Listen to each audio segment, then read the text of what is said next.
မြန်မာလူမျိုးတွေကဖျားဘူးဆိုပြီးတော့သွားတာမှန်တော့စိုက်စီးရမှာပဲနော်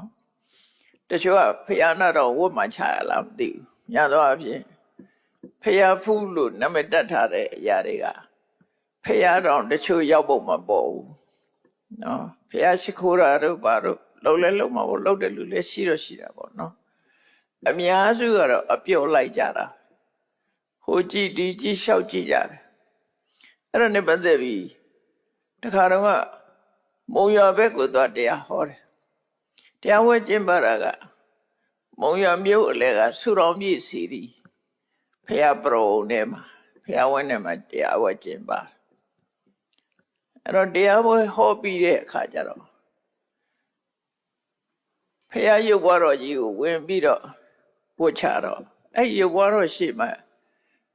နိုင်ငံသားတယောက်တရားထိုင်နေတယ်ဝင်ဝတ်ချတဲ့အခါကျတော့သူတရားထိုင်လေးဖြတ်ပြီးတော့လာနှုတ်ဆက်တယ်နှုတ်ဆက်ပြီးသူကဘာပြောတော့ဆိုဖျားတဲ့ရောက်လာတဲ့ပမာရီတဲ့ဖျားလည်းဝမချဘူးတဲ့စကားတွေပြောပြီးတော့ရှောက်လဲနေကြတယ်လို့သူကပြောသွားတာအဲ့ဒီလူကြီးတော့ဖျားရှိမှသူကတရားထိုင်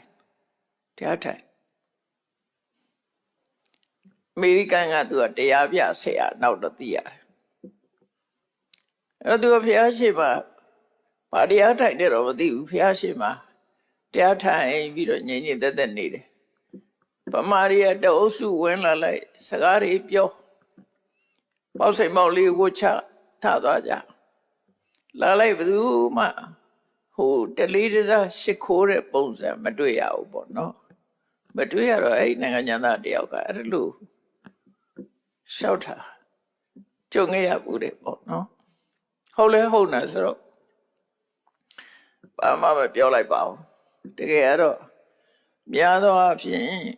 ဗမာရီရဲ့လေ့ကျင့်ဖះเจ้าကနေထဲမှာရှောက်ကြည့်တယ်အ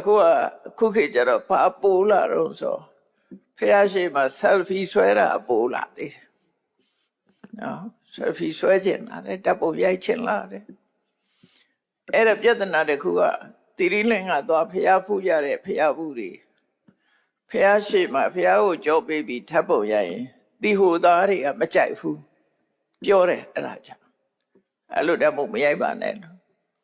ဖះကိုနောက်ကထားပြီးပမာမှာတော့အဲ့ဒါထုံးစံလူဖြစ်နေနော်ထုံးစံလူဖြစ်နေသူတို့ဖះကို background လုပ်ပြီးတော့တပ်ပုံရိုက်တာလုံးဝအရိုက်မခံမရိုက်ဖို့ပြောတယ်သူတို့အဲ့တော့